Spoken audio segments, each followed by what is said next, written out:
Muchas gracias, Adriana. Damos paso a Jordi Adell.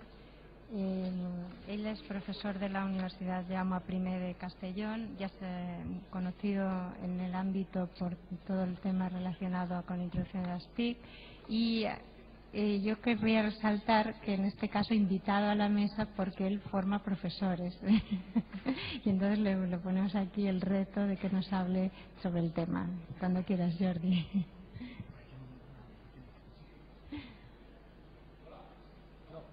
¿No? No. Ahora, sí. Bueno, buenas tardes a todos y gracias por la invitación a la mesa y por estar ahí oyendo. Los 15 minutos que voy a hablar los he titulado Profesor en el mundo digital, retos y cambios, que es el título de la mesa, la formación permanente. Y voy a tratar 4 temas, básicamente. Voy a intentar situar un poco el contexto en el que estamos, básicamente que las tecnologías de la información y de la comunicación desde hace 2 años están en el currículum, lo cual es un problema, ¿no? Por supuesto lo de cielos. Voy a dar 5 ideas sobre formación permanente e innovación y difusión de la innovación y luego plantearé algunos retos. La parte más interesante sin duda es la última y voy a intentar ser provocador y polémico y heavy y todo lo que se espera de un ponente de una mesa, es decir, que dé cancha a lo verdaderamente interesante de una mesa, que es el diálogo posterior. Primera cuestión. El 7 de diciembre y el 29 de diciembre del año 2006 en el Boletín Oficial del Estado se publican las enseñanzas mínimas. Cielos. Aparece una cosa llamada la competencia digital, que nadie sabe cómo se come, y resulta que es una dimensión del currículum que tiene que atravesarlo y que todas las materias de primaria y de ESO, todas las áreas y todas las asignaturas, tienen que trabajarla. ¿Vale? Eso causa un grave problema a muchas personas que hasta el año 2006 no se habían planteado que en la escuela hubiera que haber nada con ordenadores, internet, nuevas tecnologías, etc. Este es un poco el contexto en el que nos movemos. Desde el año 2006, sobre todo ahora, hemos vivido una especie de boom de las actividades de formación permanente a cargo de los centros de profesores, etc. Y lo que voy a contar a continuación adopta una perspectiva más bien individual que institucional. Yo no voy a decir lo que haría si fuera la ministra, voy a decir lo que haría yo, o lo que haría si fuera maestro de escuela, en mi formación permanente. Porque a diferencia de otras profesiones, percibo, y esta es la primera provocación si queréis, un aire en el magisterio de echar balones fuera preocupante. Como que si yo no estoy formado para dar TIC en el aula es problema del ministerio, no es culpa mía, yo no hago nada. Ese aire de es un problema de los demás y no mío, hay que desterrarlo. Los maestros del siglo XXI son como los médicos del siglo XXI. Hay que estar al día y a la última, y hay que estudiar todos los días. Pero luego hablamos de esto si queréis. Bien, primera idea fundamental.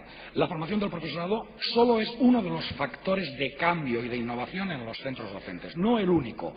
Uno importantísimo, ¿de acuerdo? Pero no es lo único. Hacen falta más cosas, recursos, por ejemplo. Lo que pasa es que cuando llegan los recursos a las escuelas, como ahora que ya casi tenemos, ya no podemos pedir más ordenadores. Ahora tenemos que dar la cara y hacer cosas con ellos. Personas, políticas, evaluación, soporte técnico, soporte pedagógico. Hay muchos factores que contribuyen a ese cambio y a esa innovación.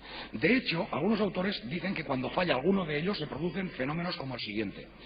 La primera fila de la diapositiva es cuando está todo. Hay visión, hay destrezas y habilidades y conocimientos al profesorado, hay incentivos, hay recursos y hay un plan. ¿Qué ocurre? Se triunfa, éxito. Pero cuando falla alguno de ellos, la línea diagonal indica ausencia, pasan cosas como confusión, ansiedad, un cambio muy lento, incluso frustración. Cuando, por ejemplo, hay una visión, pero no hay formación, lo que provoca es ansiedad. Bien. Es más, no todas las personas son iguales, no todos los docentes hemos sido todos creados libres y iguales, pero no somos todos iguales. Las personas reaccionan ante la innovación de maneras diferentes. Tercera gran idea. Hay estudios en los que se habla de tipologías de adoptadores. Esto es muy sencillo de hacer un experimento mental, que es el siguiente. Piensen en la gente de su claustro y del claustro de las 5 escuelas más cercanas a las suyas. Piensen cuánta gente podrían calificar de innovadores, es decir, gente que va delante del viento. ¿Cuánta gente son adoptadores tempranos? Es decir, cuando aparece una innovación, los primeros que la adoptan. ¿Cuántos serían la mayoría temprana? ¿Cuántos serían la mayoría tardía? ¿Y a cuántos pondrían ustedes en el saco de los que jamás aceptarán o adoptarán una innovación? En este caso las TIC. Esto es un poco viejo, es de los años 60, pero todavía funciona. Los porcentajes no son ley de Dios, los porcentajes pueden variar. Yo, de hecho, el 16% de gente que jamás adoptará la innovación en la escuela, adoptará la innovación, yo en las escuelas y sobre todo en las universidades donde yo trabajo, yo lo aumentaría un poco. Me parece que hay más gente que jamás adoptará casi ninguna innovación. Cuarta idea fundamental. La cuarta idea es que la integración de las tecnologías en la práctica docente lleva su tiempo, no es una cosa de hoy para mañana. El proyecto ACOT, cito siempre que hablo en público, distinguió una serie de fases, ¿no? Acceso, adopción, adaptación, apropiación y hasta el final la invención, la creación de cosas nuevas. No es ninguna tontería pedir tiempo, ¿de acuerdo? Es uno de los recursos más escasos.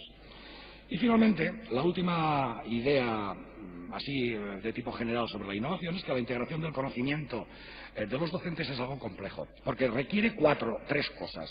Requiere conocimiento disciplinar, requiere conocimiento pedagógico y luego conocimiento sobre las tecnologías. Y esa especie de triángulo del centro es el pequeño espacio o el raro espacio en el que una actividad didáctica fundamentada pedagógicamente usa adecuadamente las tecnologías y es sustancial desde el punto de vista de contenidos. ¿De acuerdo?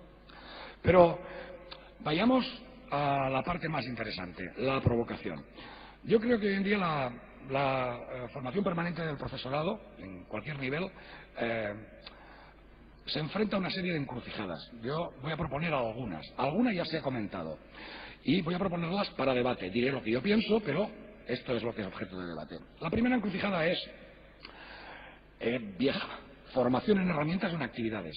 Seguimos asistiendo a demasiados programas de formación en las herramientas. A ver, lo diré claro. Demasiados cursos de Word todavía, el año 2008. Demasiados cursos que enseñan el manejo del ordenador, de la informática o de la pizarra digital, pero que enseñan la tecnología, no su uso didáctico. ¿De acuerdo? La segunda gran idea, o la segunda gran propuesta que quería hacerles es: ¿seguimos el modelo cursillos a base credencialista de puntos, de obligación de cursar en 6 años, de hacer una serie de créditos o de puntos? ¿O nos decantamos por modelos mixtos en los que promovamos un desarrollo profesional, lo que ahora se ha denominado en Internet, viral? El desarrollo profesional viral es una estrategia para estimular y alimentar el aprendizaje informal